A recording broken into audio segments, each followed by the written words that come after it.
When you bring a new person onto your team, you're excited, right? You're focused on their skills, their potential, their culture fit. But what if I told you that you're also onboarding a huge security risk without even knowing it? And I'm not just being dramatic. Look at this number, 71%. Yeah, recent research shows that's the percentage of new hires who are likely to fall for a phishing or social engineering attack. And get this, within their first 3 months on the job. That is just a huge, huge window of vulnerability. So this really brings us to a critical question. Let's dive into why your newest team member can so often be your company's newest, weakest link.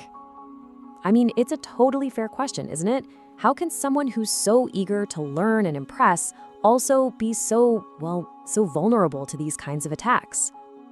Well, it really boils down to a kind of perfect storm of psychology and circumstance. First off, they have limited cybersecurity awareness. They just don't know the ropes yet. They're also totally unfamiliar with your company's specific processes. Then you add in this really strong desire to prove themselves, to be helpful, which, attackers just love to exploit with those urgent requests. And finally, especially in a remote world, there's a sense of isolation. They might be hesitant to bother someone with a stupid question. You put all that together, it's a recipe for disaster. And you better believe the cybercriminals know all this. They are actively looking for these vulnerabilities. The result? Well, the data speaks for itself. Studies have shown that new team members are a jaw-dropping 44% more likely to click on a malicious link than their more experienced colleagues. That's not just a statistic, folks. That's a security crisis just waiting to happen. Okay, so this isn't just theory. This isn't just numbers on a chart. These vulnerabilities have very real and often disastrous consequences. Let's talk about what happens when this kind of human error collides with a determined cybercriminal. Let me tell you about a real-world case. It involves a woman named Patricia Riley. She was pretty new working in the finance department at a UK media company. The scene is set. Her boss is on vacation. And that's when a really sophisticated scam starts to unfold, with criminals pretending to be her CEO. So she's getting these urgent messages, and she genuinely believes she's following direct orders from the top. She gets tricked into making a series of wire transfers, and the final cost to her company? $138,000.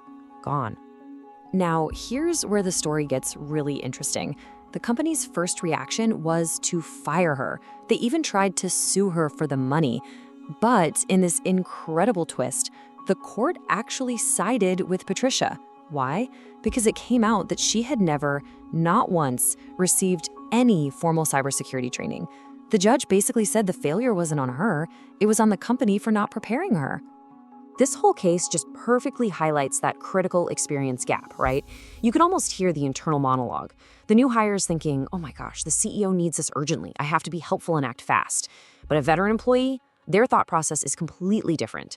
It's more like, this feels weird. The CEO never asks for transfers this way. I'm gonna pick up the phone and verify this.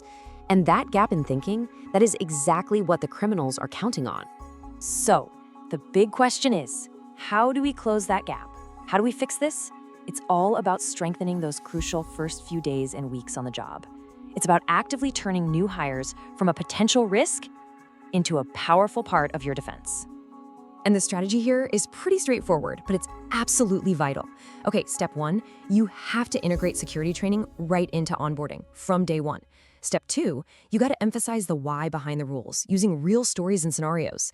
Step 3 is super important. Use simulated phishing attacks so they can practice in a safe environment. Then you have to reinforce that training continually. It's not a one-and-done thing. And finally, and this is key, you have to give them super clear, super simple ways to report anything suspicious without any fear of getting in trouble. You know, Greg Crowley, the CISO at eCentire, really hit the nail on the head. He said security awareness can't be an afterthought. You can't just throw people in the deep end and expect them to catch up on security later. No, it has to be foundational, right from the very first day. And here's the proof that this stuff actually works. The investment pays off big time. A global report found that a massive 89% of organizations saw a real, tangible improvement in their security posture after they started implementing this kind of awareness training. It's that simple, it works. But listen, training alone isn't some magic silver bullet. The final and maybe most important piece of this puzzle is building a true human firewall. And that goes way beyond a few training modules. It's all about culture. Just let this sink in for a second. Nearly 1 in every 3 employees doesn't believe that they personally play a role in their company's cybersecurity. Think about that. That's not just a training problem anymore. That is a massive, gaping hole in the company's culture that you have to fix. So how do you actually build that kind of security-first culture? Well, it absolutely has to start at the top, with leadership walking the walk. It requires open, and I mean no blame, communication. Mistakes have to be seen as learning opportunities, not reasons to punish someone. You have to deeply embed the idea that security is literally everyone's job.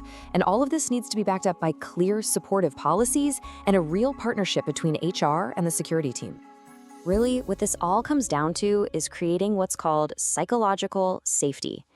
Think about it. If an employee is terrified of being punished because they clicked on a bad link, what are they going to do? They're going to hide it. But if they feel safe, if they know they can report it without getting yelled at, they'll raise their hand immediately. And that lets you contain the threat. Fear is the absolute enemy of good security, period. So when you put all these pieces together, the training, the support, the culture, the entire narrative just flips on its head.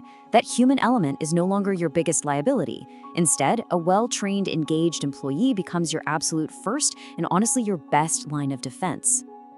And that really leaves us with one final question for you to take back and think about in your own organization.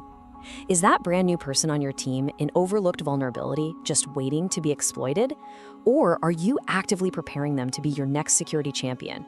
Because ultimately, that choice is yours to make. Because at the end of the day, that's the goal, isn't it? To make that transformation happen. To take what could be your weakest link and forge them into your first and your strongest line of defense.